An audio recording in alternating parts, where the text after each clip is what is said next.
Hey, I'm Molly, 26, female, and I'm here to spill some serious tea about a wild chapter of my life. Picture this, it's like being caught up in a glamorous but totally crazy soap opera. Let me tell you, I've never been your typical beauty queen. I've always known I didn't fit society's beauty standards, but hey, who needs that when you've got stacks of cash? That's the deal with my bank account. It's got more money than I know what to do with. Little did I know, though, that money would become both a blessing and a curse in my life. Now, let's talk about my hubby, Mike. We had our fair share of ups and downs, just like any couple. But deep down, I had this nagging feeling that he wasn't fully satisfied with my looks. He'd drop hints about plastic surgery, like he wanted me to change my appearance. Can you believe it? Like I had the money, so why not just go under the knife, right? But here's the thing, I didn't want to change myself just to fit someone else's idea of beauty. I knew I wasn't a bombshell, but I didn't let it bother me. Mike, on the other hand, had a thing for those drop-dead gorgeous ladies you see in magazines, you know, the ones who turn heads effortlessly with their flawless looks. Let's just say I didn't fit that bill. And then we have my mother-in-law, Betty. Oh, Betty, she was all about beauty. She used to be in beauty pageants back in the day and even qualified for the Miss America competitions. She's one of those people who puts looking good above almost anything else. When Mike and I got together, I could practically feel the waves of disapproval emanating from her. But hey, guess what? The moment she discovered the extent of my wealth, suddenly her tune changed. Money talks, my friends, and it seems Betty was all ears. Deep down, I had this gut feeling that something was off. I couldn't shake the suspicion that Mike and Betty had conspired to marry me solely for my money and the lavish lifestyle it provided. It was like this unspoken agreement, a twisted game we all played. Let me tell you, it hurt like hell. It stung to know that the love I longed for was nothing but a facade, a cruel trick. But I played along, pretending to be clueless, all because I craved love so desperately, even if it meant settling for something fake. As time went on, I found myself walking a tightrope, trying to balance my insecurities with the need to keep up this charade. It was like living in a fancy bubble, a fancy prison of my own making. Every smile, every gesture, every extravagant purchase was all part of the illusion that I was this lucky girl living a dream life with a husband and mother-in-law who adored me. But deep down, I knew the truth. They didn't adore me. They adored the money that came with me. I was just a pawn in their little game. And let me tell you, Betty took her obsession with beauty to a whole new level. She couldn't resist imposing her ideals on me. I mean, seriously, she bombarded me with info about plastic surgeons like it was a necessity. It's not like I was disfigured or anything. I know I said I wasn't the prettiest, but come on. Her constant messages and recommendations felt like a punch to my already fragile self-esteem. It was a constant reminder that I fell short of Betty's ridiculous beauty standards. I was so fed up, I couldn't take it anymore. I grabbed my phone and dialed Betty's number, my voice shaking with a mix of anger and hurt. I straight up told her to stop with those damn suggestions. I had no interest in changing my face just to fit her idea of beauty. It was time to speak my mind and defend myself, flaws and all. But let me tell you, Betty wasn't about to back down without a fight. She lashed back at me, spewing venomous words without a hint of remorse. She had the audacity to sneer and call me ugly. Hearing her say it so boldly was like a punch to the gut. I always knew she felt that way, but having it thrown in my face like that, it hit differently. It was like a mirror was held up, reflecting the true disdain she had for me, and that moment shattered something inside me. The pain ran deep, leaving behind bitterness and anger. After that day, I made a vow to myself I wouldn't let anyone belittle me or make me feel lesser because of my appearance. I stood tall, embracing every part of myself, flaws and all. The resentment I felt towards Betty started to take hold, and our relationship became more strained than ever. The days that followed were a roller coaster of emotions, anger, hurt. and a fierce determination to find my worth beyond superficial beauty and material possessions. But you know what? I stayed in that relationship. I know, it sounds crazy. I should have left right then and there without even giving her a chance to change or apologize. But the truth is, I was lonely, and I had gotten so used to pretending to be oblivious to everything, it was like we were all playing our parts, getting what we wanted in this messed up game. I got companionship, and Mike and Betty got whatever the hell they wanted.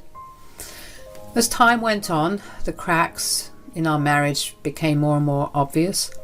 It was like Mike was slowly pulling away from me, both emotionally and physically.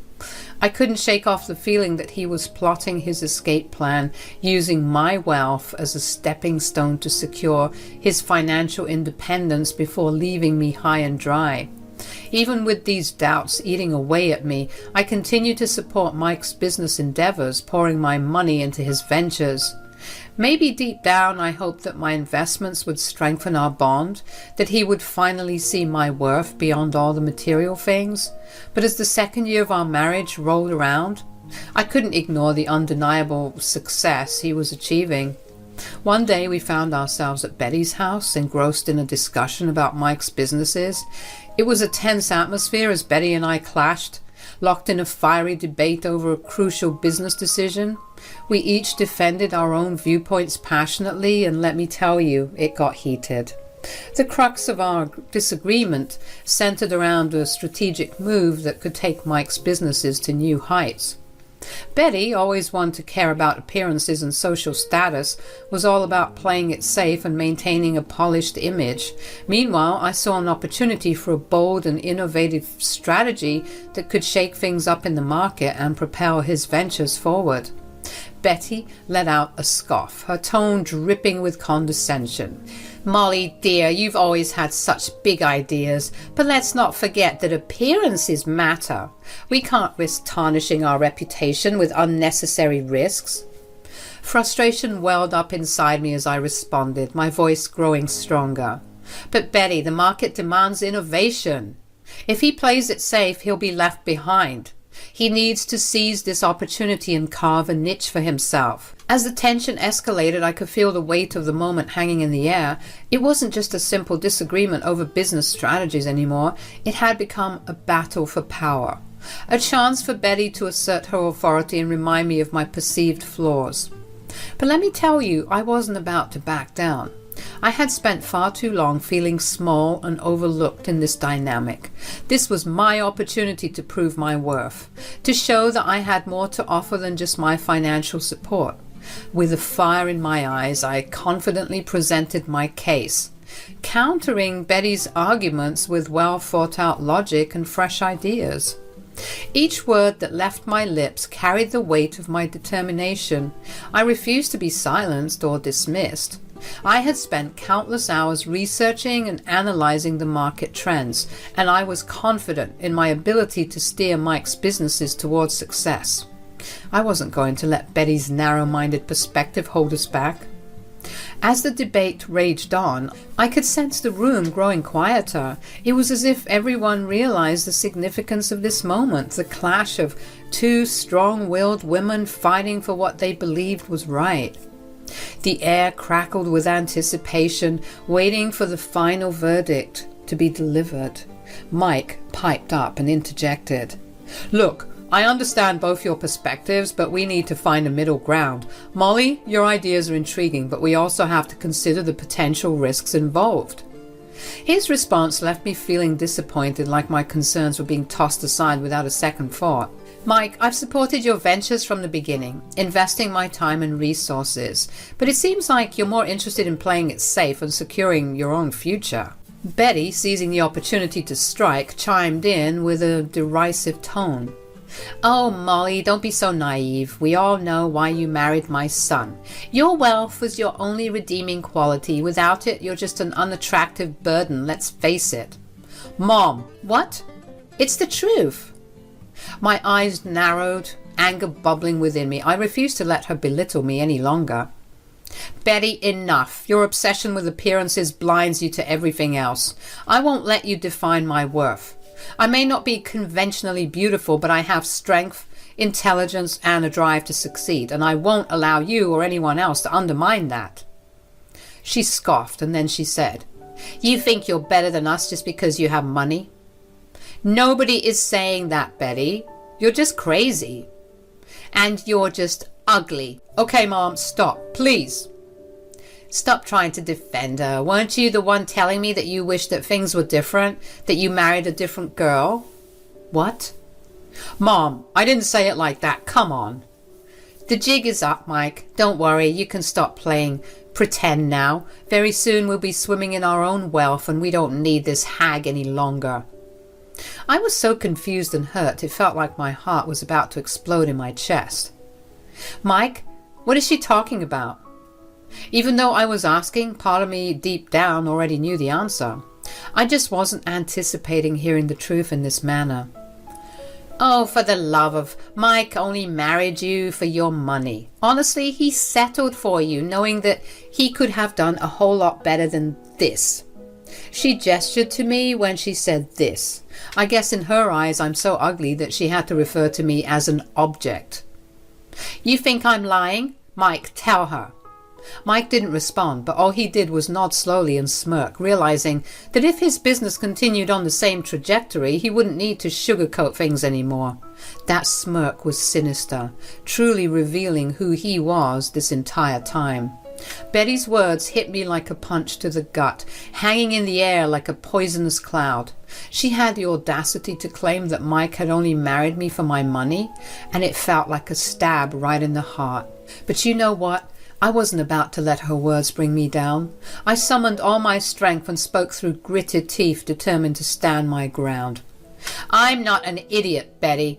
I've known all along, but that doesn't excuse your cruelty. Why are you so mean?" Betty's laughter erupted, a cruel symphony of mockery. "Oh, this is rich. You mean to tell me that you knew this entire time?" "Yes." "Then why keep quiet? Why not divorce him or get an annulment?"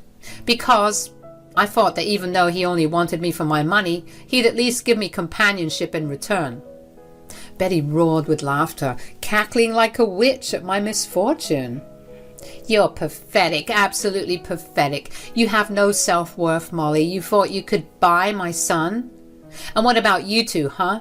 You have all the self-worth in the world, right? You came into this knowing that you were using me, and you have the nerve to talk about self-worth. Looks like we're all insecure here. Don't try and get on your high horse." As much as I knew I was in the right, the laughter from both Mike and Betty started to chip away at my resolve. It felt like they were mocking me, and it was hard to keep my composure. Tears welled up in my eyes, ready to spill over, but I held them back with all my might. I gathered every ounce of strength within me to fight back. "How can you speak of self-worth when people like you have spent a lifetime labeling me as ugly? You think I don't know what it feels like to be constantly reminded of my supposed flaws? I may have desired companionship even if it was built on falsehoods, but now I see how foolish I was to think I could find it in the likes of you and Mike." The room fell silent. Tension thick in the air as the battle lines were drawn. I could see a hint of regret in Mike's eyes, an unspoken acknowledgement of his wrongdoing. Meanwhile, Betty remained stubbornly entrenched in her wickedness, refusing to admit how awful she had been. I was inching to get out of that dreadful place, eager to leave behind all the pain and misery. But of course, luck wasn't on my side. There was a raging storm outside, matching the turmoil in my heart. It was like some kind of cheesy movie scene, which I usually appreciate, but not when I had a point to prove, and storming out would have been perfect. I stood at the doorway of Betty's house, ready to make my escape. Betty, seemingly unfazed by everything that had happened, seemed quite content with my departure. However, Mike, torn between his guilt and sense of responsibility, begged me to stay for the night.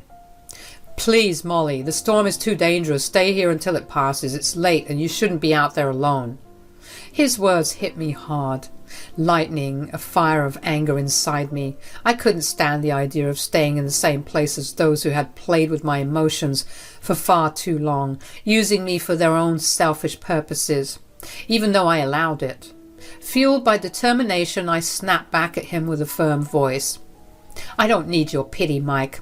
I'll sleep on the couch downstairs. Just let me be." Determined to take control of my life, I headed to the living room for some much-needed solitude. The house was eerily quiet, with only the sound of the wind howling outside.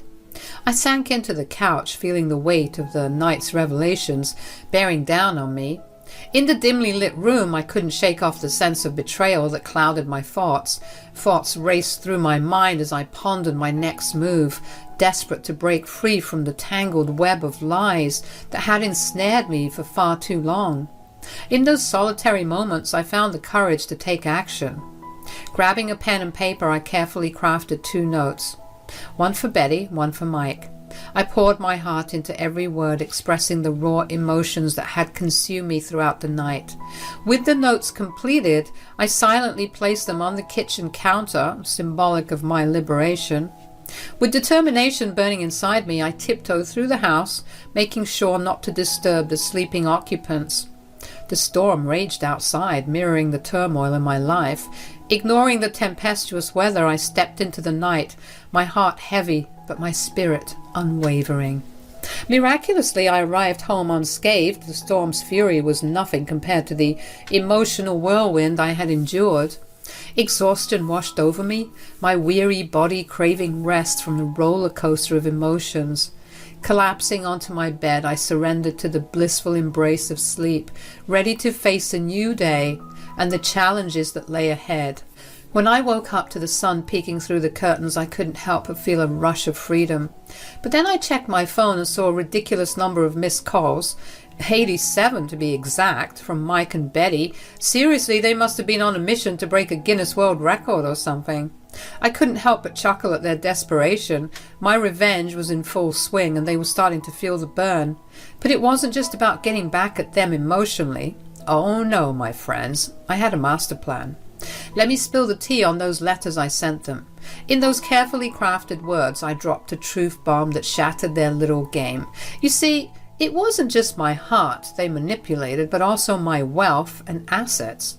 And let me tell you, I'm no pushover when it comes to protecting what's rightfully mine. I let them in on a little secret. I owned all of Mike's businesses. Yeah, you heard that right. All those accomplishments he boasted about, they were made possible by my financial support. But guess what?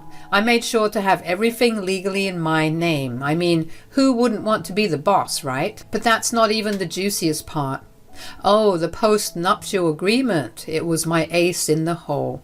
Mike signed it without a clue, thinking he had me wrapped around his finger. Little did he know, hidden among the piles of paperwork he signed, that the agreement guaranteed my wealth and assets would be off limits in case of a divorce. Yep, even those businesses he thought were his ticket to success. Talk about a plot twist, right? They thought they could use me and toss me aside, but turns out I had the last laugh. Revenge truly is a dish best served with a side of financial security.